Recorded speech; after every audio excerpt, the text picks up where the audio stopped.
easier.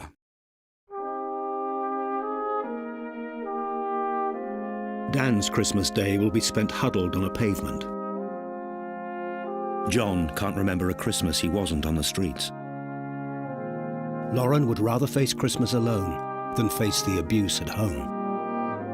Living on the streets is tough at any time of year, but imagine how it feels at Christmas when you're shivering with cold and everyone else is celebrating. Will you help bring a homeless person in from the cold? Call 0800 140 4433 and give £19 or whatever you can afford to the Salvation Army. Every day of the year, including Christmas, we open our doors and hearts to homeless people. We can't solve all their problems, but with your £19, we can show them someone cares and give them the chance of a fresh start. So please, think of those facing the bleakest of Christmases and call 0800 140 4433 today. Thank you.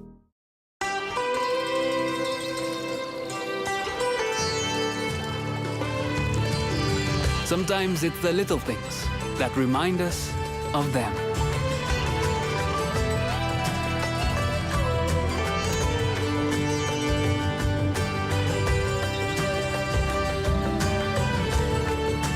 Stay close, even when you're far apart.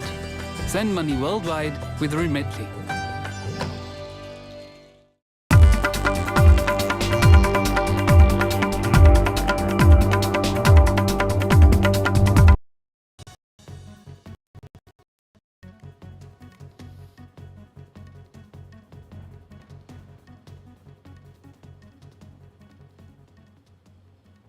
Prime Minister Narendra Modi has held the first bilateral meet with newly elected Sri Lankan President Dissanayake at Delhi's Hyderabad House. India and Sri Lanka are set to sign 4 key agreements, including one on cyber security. President Dissanayake chose India as his first port call overseas after taking office. Earlier on Monday, President Draupadi Murmu accorded a ceremonial welcome to the Sri Lankan President at the Rashtrapati Bhavan. Tabla maestro Zakir Hussein has passed away in a hospital in San Francisco. His family has confirmed. The 73-year-old Zakir Hussein died from complications arising out of idiopathic pulmonary fibrosis. He had been in the hospital for the past 2 weeks and was shifted to the intensive care unit after his condition deteriorated. Regarded as the greatest tabla player of his generation, Zakir Hussein is survived by his wife and 2 daughters.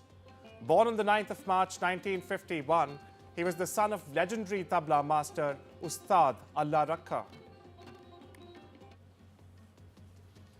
Bangladesh's interim leader Muhammad Yunus, who heads the caretaker government installed after an August revolution, has said that general elections will be held late 2025 or in early 26. Now, pressure has been growing on the Nobel Peace Prize winner to set an election date. Yunus was appointed the country's chief advisor after the student-led uprising that toppled ex-premier Sheikh Hasina in August.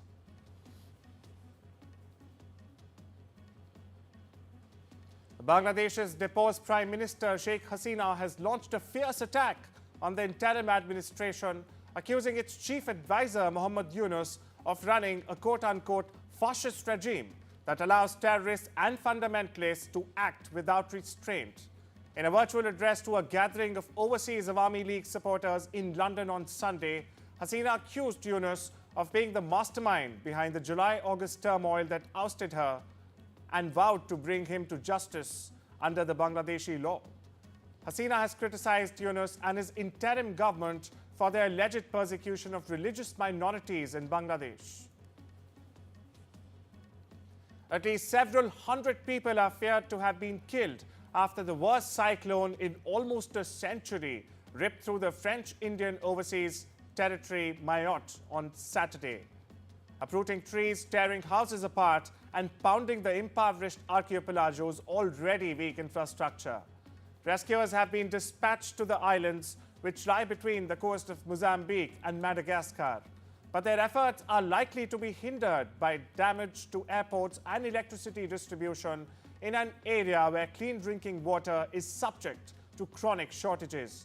The archipelago's prefect has said he has rather confirmed toll of 11 dead was likely to soar over the coming days. Israel's government has agreed to double its population in the occupied Golan Heights, while saying threats from Syria remain, despite the moderate tone of rebel leaders who forcibly removed President Bashar al-Assad a week ago.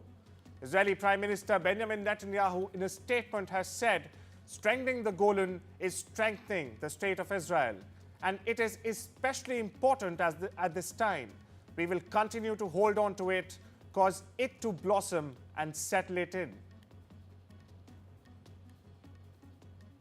אין לנו עניין להתעמת עם סוריה. אנחנו נקבע את מדיניות ישראל כלפי סוריה לפי המציאות המתהווה בשטח. אני מזכיר שבמשך עשרות שנים סוריה הייתה מדינת אויב אקטיבית לישראל. היא תקפה אותנו שוב ושוב, היא אפשרה לאחרים לתקוף אותנו משטחה, היא אפשרה לאיראן לחמש את חיזבאללה דרך שטחה. Israeli strikes have reportedly targeted military sites in Syria's coastal Tartus region, with the Syria War Monitor calling them the heaviest strikes in the area in more than a decade.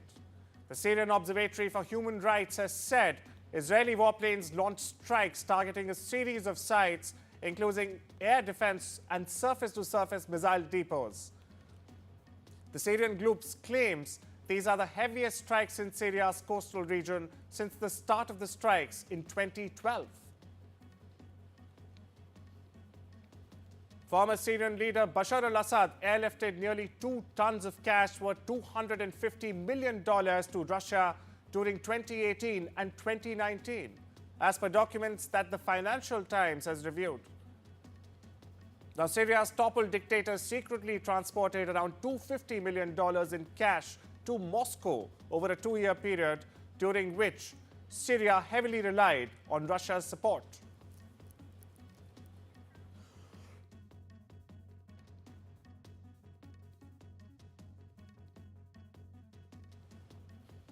Israeli Prime Minister Benjamin Netanyahu has said he spoke with US President-elect Donald Trump about developments in Syria and a recent push to secure the release of Israeli and foreign hostages held by Hamas in Gaza. Netanyahu said he spoke with Trump on Saturday night about the issue, which will loom large as one of the main foreign challenges facing Trump when he takes office if it is not resolved before he is sworn in on the 20th of January next year. The Wall Street Journal has reported that a secretive Russian intelligence agency is behind Moscow's most intense campaign of repression since the 1950s. The story, first written by journalist reporter Ivan Gershkovich, since he was freed after 16 months in a Russian prison, spotlights the Department for Counterintelligence Operations, which led to Gershkovich's arrest initially. Russia has claimed that its forces hit multiple Ukrainian military targets, including a fighter jet, on Sunday. This, while Ukraine claims that its troops have repelled Russian attacks as fierce battles continue raging on between the warring parties. The General Staff of the Ukrainian Armed Forces has reported over 100 fights on the front lines as of Sunday afternoon. Ukrainian forces announced that the Russian army launched intensive attacks in the directions of Pokrovsk and Kurakov, and that they continue to hold positions and have repelled several of Moscow's attacks. Han Dong-hoon has resigned as the leader of South Korea's ruling People's Power Party, saying his position has become untenable after his dramatic decision to support President Yoon Suk-yeol's impeachment over the weekend. Speaking at a press conference, Han said, and I quote, "Martial law is the advanced nation that is South Korea in 2024. How angry and disappointed must you all have been?" His announcement comes as the Constitutional Court said it has begun reviewing Yoon's impeachment without giving further details. Now, investigators also plan to question the president this week, according to Yonhap News. Han, once Yoon's closest ally, former Justice Minister, defended his decision to break with the president after he attempted to impose martial law earlier this month. 국민의힘 당 대표직을 내려놓습니다. 최고위원들의 사퇴로 최고위가 붕괴되어 더 이상 당 대표로서의 정상적인 임무 수행이 불가능해졌습니다. 이번 비상계엄 사태로 고통받으신 모든 국민들께 진심으로 죄송합니다. German Chancellor Olaf Scholz faces a confidence vote. He is expected to lose today, paving the way for a snap election early 2025. Scholz himself called the vote, and if he loses, he will have to ask Germany's President Frank-Walter Steinmeier to dissolve parliament in a process which would trigger fresh elections. New elections must be held within 60 days of parliament being dissolved in Germany. Scholz, who leads the central-left Social Democrats or the SPD party, reached an agreement with opposition parties to hold early federal election on the 23rd of February next year. Pro-European Union protesters took to the streets in Georgia as an electoral college dominated by the ruling party has chosen a new president, known for his vehement anti-West views and opposition to LGBTQ rights. Here are the details. Former soccer player Mikhail Kalevashvili became president of Georgia on Saturday, as the ruling party tightened its grip in what the opposition calls a blow to the country's European Union aspirations and a victory for former imperial ruler Russia. The new president, who was the only candidate on the ballot, easily won the vote given the Georgian Dream Party's control of a 300-seat electoral college that replaced direct presidential elections in 2017. It is made up of members of parliament, municipal councils, and regional legislatures. According to reports, Argentina's President Javier Milei has been granted Italian citizenship while on a state visit to the country. Now, Milei, who has 3 Italian grandparents who emigrated to Argentina in 1926, before he was even born, was accorded it on the grounds of ius sanguinis, or his bloodline, the spokesperson said.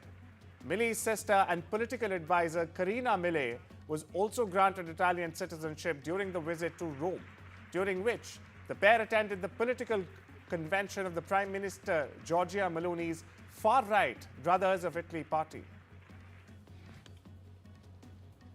US President Joe Biden and Vice President Kamala Harris thanked deep-pocketed Democratic donors on Sunday. Now, these are the same donors who raised record sums in last month's election loss to President-elect Donald Trump and urged them not to lose hope and to remain politically engaged. Now, Biden and Harris, along with their spouses, in remarks at the Democratic National Committee holiday reception, sought to buckle up key donors who the Democratic Party needs to stay committed as it tries to pick up the pieces. Republicans scored a decisive victory, taking the White House and Senate while maintaining control of the House in an election where donors of all political stripes spent about $4.7 billion American dollars. We all get knocked down. My dad would say, when you get knocked down, you just got to get up. Get up. The measure of a person or a party is how fast they get back up. And to know what we believe in is really worth fighting for. We are here tonight to thank you all for the work that you have done. And it has been tireless work. When it mattered most, through the entire campaign, including those 107 days, you all rallied. You rallied. You opened your homes. You reached out to your friends and your family. You put your personal capital, and by that I mean your relationships. Fijian Health and Tourism Authorities said on Monday that 7 foreign tourists have been hospitalized in Fiji with nausea, vomiting, and neurological symptoms after drinking cocktails at the bar of a resort. Taking to local media in Canberra on Monday, Australia's Treasurer Jim Chalmers said it was a very concerning incident. Now, the group included 4 Australians and an American, according to local news reports. They were drinking together at the 5-star Warwick Resort near the town of Sigatoka before they became ill. The last thing I wanted to say was about the situation in Fiji. This is very concerning news out of Fiji, with 4 Australians hospitalised over the weekend. We're thinking of the friends and family of the people who are affected. This is no doubt a very distressing time for them. DFAT officials are in contact with those affected Australians, and they're providing consular assistance. I wanted to thank and acknowledge the very fine people of DFAT for the effort that goes in situations like this. Fiji police are investigating to determine the cause of the illnesses, and we'll try and keep people updated as that investigation continues. Video of a tornado which overturned cars and toppled trees and utility poles in California's Scotts Valley on Saturday afternoon was captured on a bar's door camera. Now, Bruno's Bar and Grill shared the footage, which showed the twister after it touched down near a shopping mall in the city about 110 kilometers south of San Francisco. The Scotts Valley PD said several people were injured and taken to nearby hospitals. The rare tornado activity in California came amid a wider winter storm across the state, with heavy snow and strong winds recorded in Syria, Nevada ski resorts. The Ahe Highway is the second to cut through the Talakpan Desert, following the Tarim Highway in northwest China's Xinjiang Uyghur Autonomous Region. Recently, the Ahe Highway has embarked on its first winter operation. Due to the highway's high altitude, significant elevation changes, complex road conditions, and the frequent snowfall during winter, the local transportation department utilizes a diverse array of methods tailored to the thickness and hardness of the snow to guarantee the secure transit of tourists. Now, these efforts are made to maximize the smoothness of the highway and to enable tourists to pass through without any difficulty.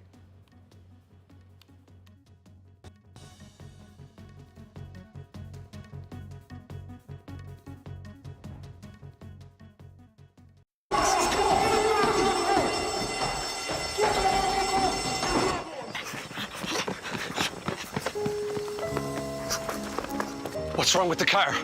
It's okay, lads. I'm with the AA. Ah? Bombay mix. Because the AA has more expert patrols across the country, you'll be back on the road in no time. No wonder more people choose the AA. Join today. During World War II, my great-granddad, George Arthur Roberts, was one of the everyday people who volunteered in the fire service and became heroes by night. He was awarded the British Empire Medal. It was thanks to my great-granddad and his fellow volunteers that there was a city to wake up to.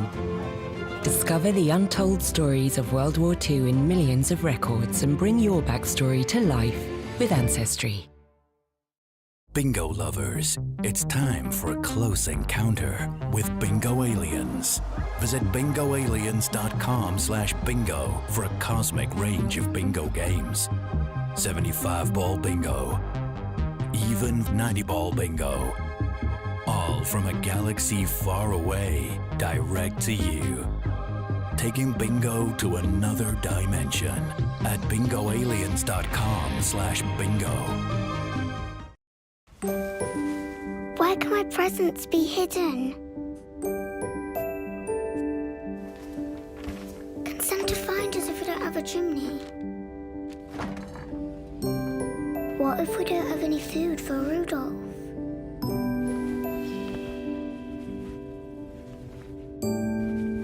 Is Santa ever late?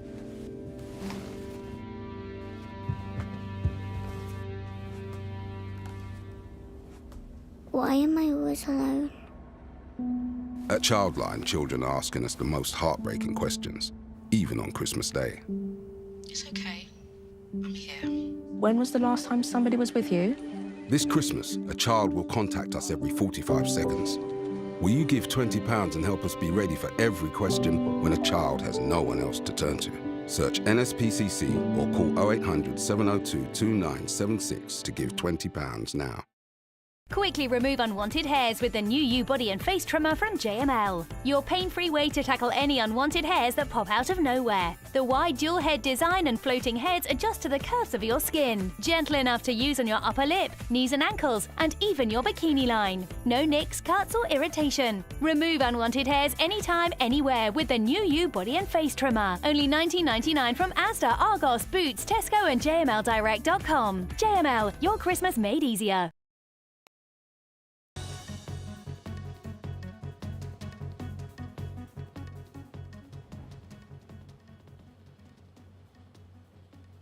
Bitcoin surged to a record high yet again, above $106,000 in early Asian trade on Monday, extending gains made since Republican Donald Trump, who has promised to champion cryptocurrencies, was elected U.S. president in November. The price rose in the new reports over the weekend that Trump would go ahead with a Bitcoin Strategic Reserve Fund. When asked if he plans to build a crypto reserve similar to oil reserves, Trump had said, "Yes, I think so." Now, other countries have also been considering cryptocurrency strategic reserves. Russia's President Vladimir Putin said earlier this month, while he was questioned and has questioned the need to hold state reserves in foreign currencies, saying that domestic investment of such reserves was more attractive. The United Kingdom has become the 12th member of the Comprehensive and Progressive Agreement for Trans-Pacific Partnership, or the CPTPP. The previous British government signed the Accession Treaty last year, with more members of the bloc having since ratified the UK's entry. Officials hope membership could boost Britain's struggling economy by as much as $2.5 billion American dollars per year. The country is trying to strike new trade deals abroad in the aftermath of leaving the European Union following its 2016 referendum on Brexit, with EU member states still accounting for over 40% of UK exports and more than 50% of imports from the UK. Official data shows that China's new home prices have fallen at the slowest pace in 17 months, as the government scaled up stimulus measures to lift the crisis-hit property sector. According to reports based on National Bureau of Statistics data, new home prices were down 0.1% month-on-month, after a 0.5% dip in October, the slowest pace since June last year. In annual terms, new home prices fell 5.7% after a 5.9% drop the previous month. Australia's corporate regulator has initiated legal action against the local affiliate of global bank HSBC, claiming it failed to correctly respond about 950 reports of customers losing close to $1 million or more.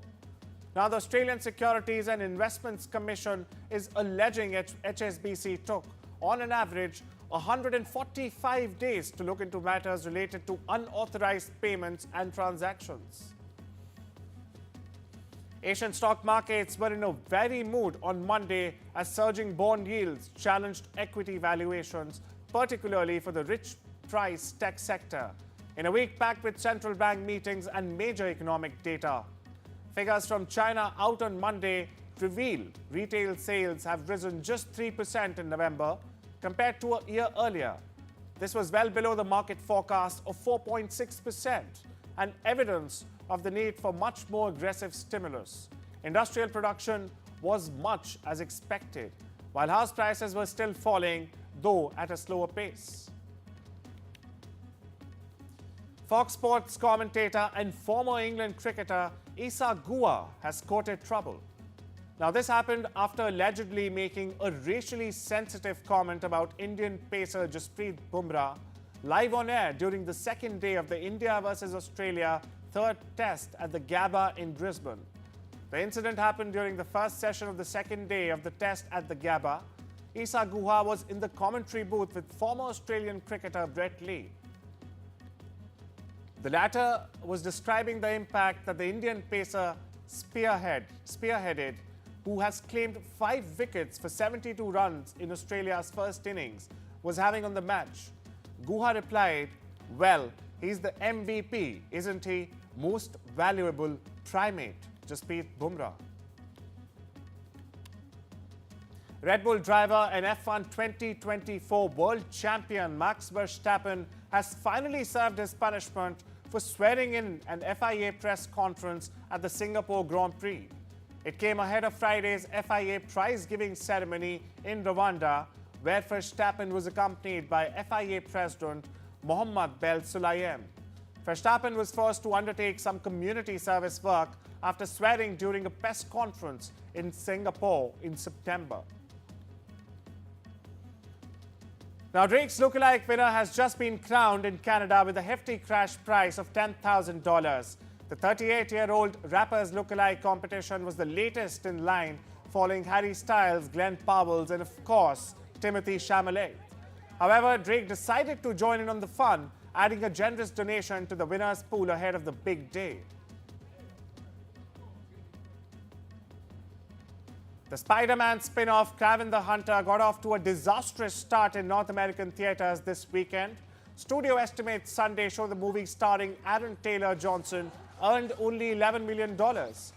This weekend's other major studio release was Warner Bros. Animated The Lord of the Rings, The War of the Rohirrim, which made $5 million.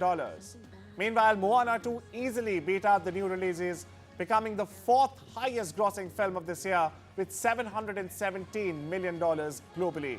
Wicked also continued to perform and cross the 500 million threshold worldwide. That's why I need you. The Prison Break reboot has received a major update, generating buzz amongst fans of the original series. Created by Paul Scheuring, the series is set to return with a fresh yet familiar lineup, including iconic stars Wentworth Miller and Dominic Purcell. Both actors will reprise their roles from the original series, ensuring that Prison Break enthusiasts are in for a thrilling new chapter in the saga. The original Prison Break series first aired on Fox in 2005, quickly becoming a fan favorite with its gripping plot and intense drama.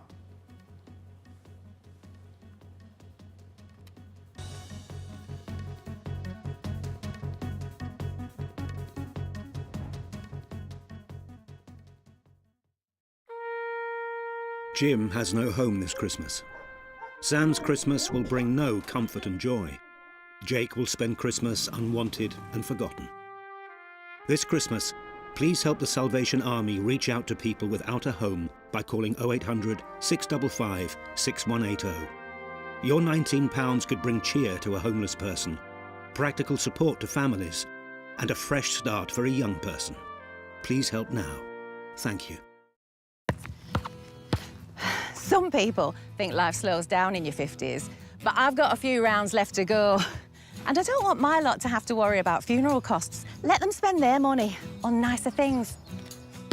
So I decided to learn more about over 50s life insurance from Cover Today. Cover Today are the only over 50s life insurer with no waiting period, unlike other insurers who could make you wait up to 2 years for full cover. With Cover Today, you're fully covered from day one, and you're covered for the whole of your life. Plus, unlike other things in life, the price never goes up. Go online or talk to their friendly UK team in just one phone call. Cover Today are the only over 50s life insurer with no waiting period and no annoying trips to the doctors either. Plus, you get your choice of a £125 gift card. Now I'm with Cover Today, I can get on with something much more interesting. To find out more about Cover Today, call our friendly UK team on 0800 380 0060 or visit covertoday.co.uk.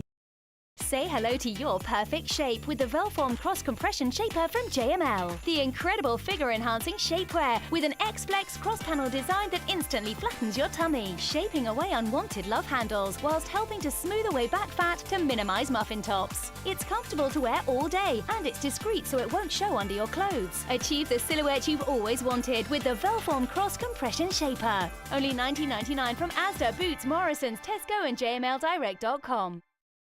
Dealing with my lot means making smart choices. And with our family growing, I want to protect the life we've built.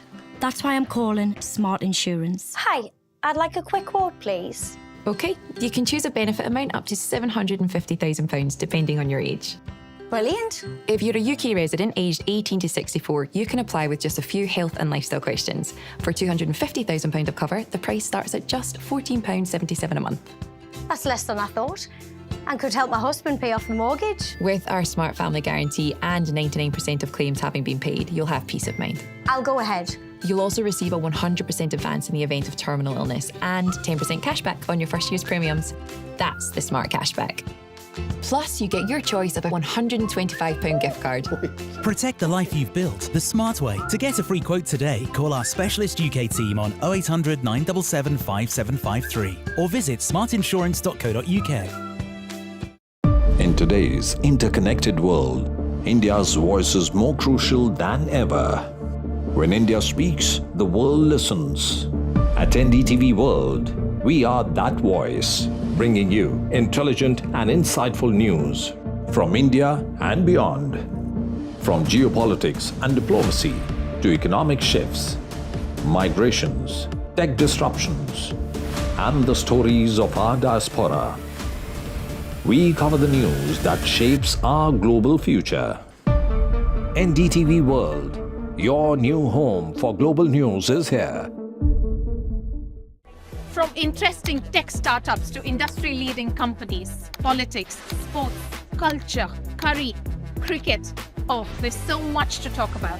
Like me, if you too thrive on interesting conversations, this is a show you cannot miss. Watch this space to know more about all matters and all people that make Britain what it is today. Out of Britain, with me, Radhika Iyer.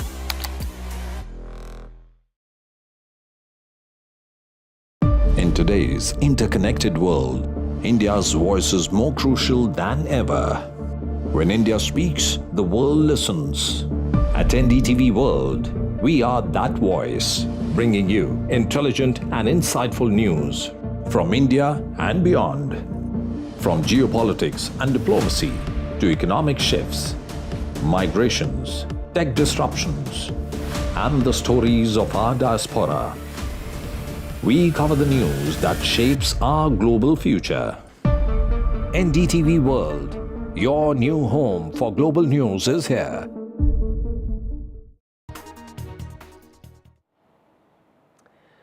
Welcome back to the big headline, the political face-off over Nehru's original letters. Well, the Prime Minister's Museum and Library, which was formerly Nehru Museum and Library, has asked Rahul Gandhi to return Nehru's original letters. Some of them, of course, include his letters to Lady Mountbatten and also Einstein. This, of course, as the BJP says that these letters are being censored. Remember, it was back in 2008 when public access to these letters was withdrawn. These letters are currently in the custody of Sonia Gandhi. In fact, the BJP also plans to raise it in Parliament.